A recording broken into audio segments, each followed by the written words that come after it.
Hi folks, this is Alba History. On this channel we talk about the people and events in Scottish history. So if that's something that you're interested in, like and subscribe. Scotland is a country of 5 million people and it makes up the northernmost part of Britain. Scotland is divided up to 32 local authorities known as council areas, the largest of which is Glasgow City. In the 9th century, Kenneth MacAlpine united the Scots and the Picts into the Kingdom of Alba. After the death of Alexander III in March 1286, Edward I of England was invited by the Scottish nobility to pick a new king of Scotland, in return for Scotland submitting to English overlordship. Edward I chose John Balliol to be the new king of Scotland, but later on John Balliol, with a number of Scottish nobility, refused to follow Edward into France. Scotland and France sealed a treaty on the 23rd of October 1295, known as the Auld Alliance. War ensued between the Kingdom of Scotland and the Kingdom of England. Edward marched an army north to suppress Scotland.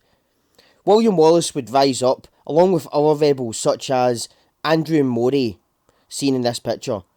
The two of them would lead rebellions such as the Battle of Stirling Bridge, and successfully won, with people believing Andrew de Murray was the one that led the rebellion and won that battle.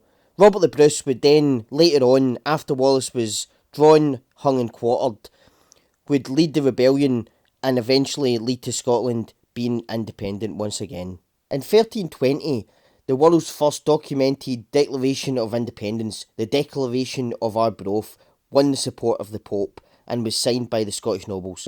The Glorious Revolution of 1690 was the end of the Stuart reign, but there were some who resisted this, known as Jacobites, who rose up in 1715 and 1745, but unfortunately they lost and the cause was lost. The Scottish Enlightenment and the Industrial Revolution turned Scotland into an intellectual, commercial and industrial powerhouse.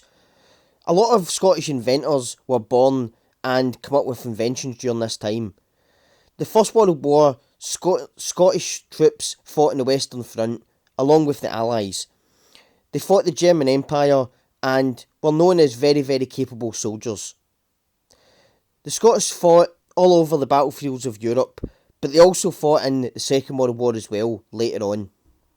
Scottish soldiers continued fighting all the way up until the kind of most recent wars of Iraq and Afghanistan. More recent history and more to do with politics, Scotland voted no in the 2014 referendum.